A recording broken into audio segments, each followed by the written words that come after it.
تسريب مثير. مبابي يختار رقم قميصه مع ريال مدريد وموعد الإعلان قريب. موعد مباراة ريال مدريد ومايوركا في الدوري الإسباني.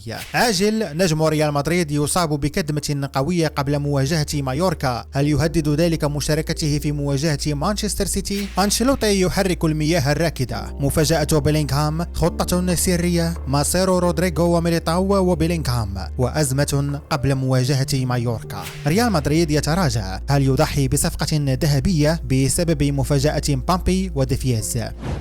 مرحبا بكم في هالا مدريد، يسعدنا أن تكونوا معنا اليوم.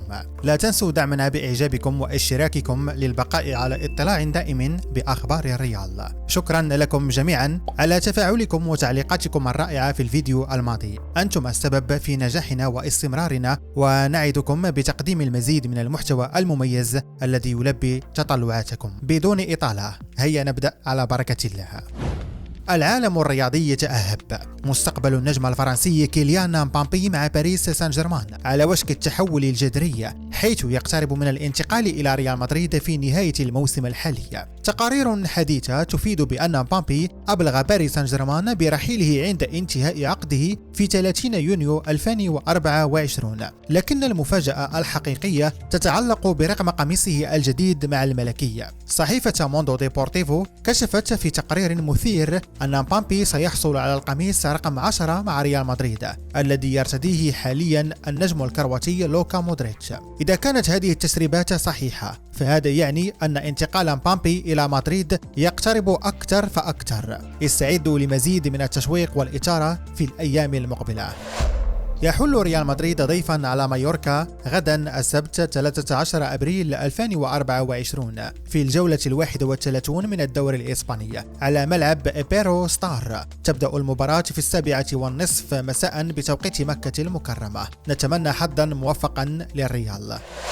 تحدث كارلو أنشيلوتي مدرب ريال مدريد عن الأداء الغير المتوقع لجود بيلينغهام في مواجهة مانشستر سيتي، مشيرا إلى انخفاض معدل تسجيله للأهداف في المباريات الأخيرة. هل هي مجرد فترة مؤقتة من الصيام التهديفي أم أن هناك شيء آخر يحدث؟ أنشيلوتي واثق من عودة بيلينغهام للتألق، واصفا إياه بأنه أكثر من مجرد لاعب خط وسط. هل ستعود أهداف بيلينغهام قريبا؟ عشاق الملكي ينتظرون الإجابة. من ناحية أخرى، يستعد أنشيلوتي لإحداث تغييرات طفيفة في تشكيلة ريال مدريد لمواجهة مايوركا في الجولة المقبلة من الليغا. فما المفاجآت التي يحضرها المدرب الإيطالي؟ وصف أنشيلوتي مباراة مايوركا بأنها ستكون اختبارا صعبا وتنافسيا ضد خصم يتمتع بأسلوب لعب جماعي قوي. هل يستطيع الريال تحقيق الفوز في هذه المواجهة المثيرة؟ أما بالنسبة لمشاركة الثنائي رودريغو غوس وإيدر ميليتاو،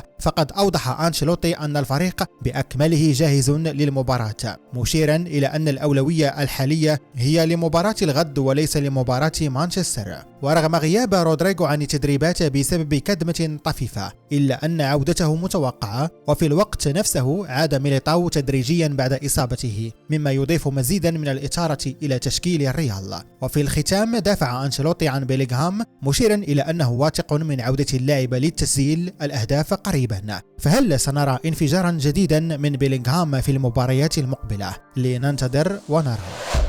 في تطور جديد قد يغير مسار سوق الانتقالات، أشارت تقارير صحفية إلى تراجع ريال مدريد عن ضم صفقة مدوية هذا الصيف. الحديث هنا يدور حول الإنجليزي ترينت ألكسندر أرنولد من ليفربول، لكن الريال لم يغلق الباب تماما أمام أرنولد. وفقا لصحيفة آسا لإسبانيا، يخطط النادي لتأجيل الصفقة حتى نهاية الموسم المقبل، عندما يصبح اللاعب متاحا بالمجان إذ لم يجدد مع ليفربول. بالمقابل، يركز ريال مدريد على تجديد عقد لوكاس فاسكيز لعام آخر ليكمل الثنائي مع داني كارباخال في مركز الظهير الأيمن. ترقبوا المزيد من المفاجآت في سوق الانتقالات. هل يتغير موقف الريال مجددا أم يلتزم بخطته؟ لنتابع التطورات معا.